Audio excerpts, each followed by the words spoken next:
Hello. I'm so happy we are here today. Are you happy? Who is happy today? Yes, John Mark, can you tell us why you are happy? The gift of life makes John Mark happy. Are you also happy? Yes, Nyakundi is happy because he's in church. Are you also happy? Yes, tell us why you are happy.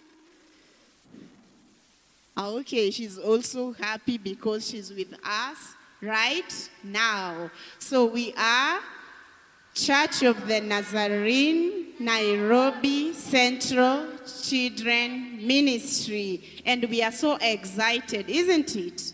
What are we telling our viewers back at home? Welcome. What are we telling other children back at home? So we are having a very wonderful topic today. Who knows what is the lesson for today? The lesson for today is what? God sends the Holy Spirit on Pentecost. Can we repeat again? God sends the Holy Spirit on Pentecost. And it comes from which book? Acts chapter 2, verse 1 to 7. Which book? Chapter 2, verse 1 to 7. So, I want you and me and the viewers at home to listen to this wonderful clip, which is giving us a very wonderful story of Pentecost. Can we say welcome?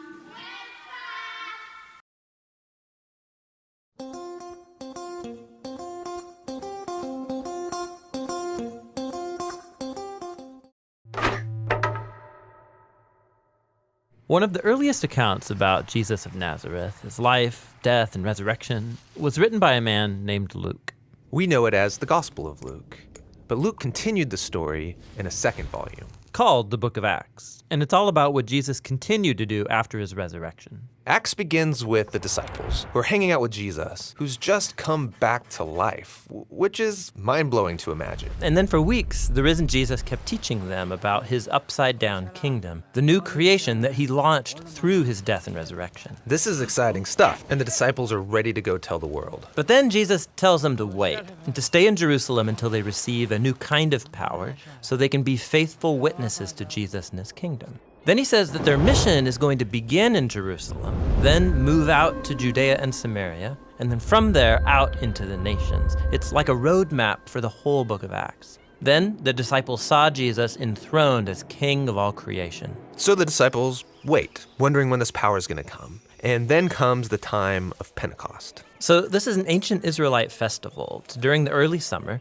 and thousands of Jewish pilgrims would come back to Jerusalem from all over the world, all these different languages and cultures colliding in the city. And the disciples are together in a house, which is suddenly filled with rushing wind, along with fire.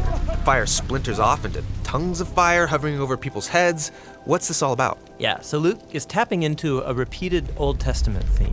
When God's presence showed up similarly at Mount Sinai, he made a covenant with Israel and gave them the Ten Commandments. Then later, when God's glory came in a pillar of fire, it filled the tabernacle when he came to live among them. But that was just one pillar of fire, not many. Exactly. Luke's making an important point here. This is God's personal temple presence, God's spirit that was foretold by Israel's prophets. And now it's come to take up residence in the new temple of Jesus' body, that is, his people. They've become little mobile temples where God now dwells. And they start to tell stories about Jesus, but they're speaking in languages that they didn't know before, yet all the visitors can understand them.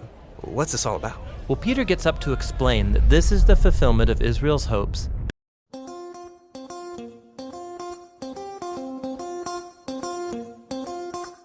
Hello? Have you loved what you've seen from the clip? Yes.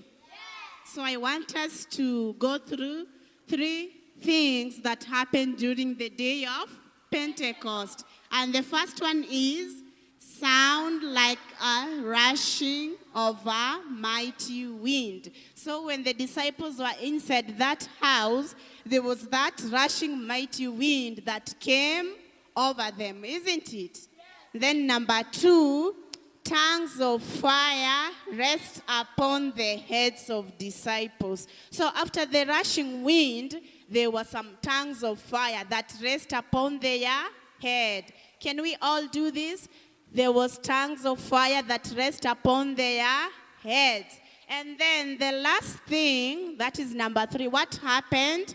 They began to speak in other foreign languages. So the disciples began to speak in other foreign languages, and the people who were outside were able to understand those languages. Isn't it? Isn't it? Do you want the Holy Spirit to live in your life? Yes. So if you want the Holy Spirit to live in your life, you're supposed to do what? Pray and ask God to give us the Holy Spirit. We have a very wonderful song here that will remind us of today's story, isn't it? And the song, it's about Pentecost, isn't it? Yes, so you do have your red ribbon. Can you show us your red ribbon? So this red ribbon represents the tongues of fire that descended on the heads of the disciples, isn't it? Are you ready to sing the song? Say Pentecost. Say fire. Fire. So let's go on. Fire, fire, fire. Fire fall on me. Fire, fire, fire. Fire fall on me. As the day of Pentecost, fire fall on me. As the day of Pentecost, fire fall on me. Can we do it louder and very faster? 1, 2, go. Fire, fire, fire, fire follow me. Fire, fire, fire, fire follow me. As the day of Pentecost, fire fall on me. As the day of Pentecost, fire fall on me. Okay, and what are we telling our viewers back at home? Bye.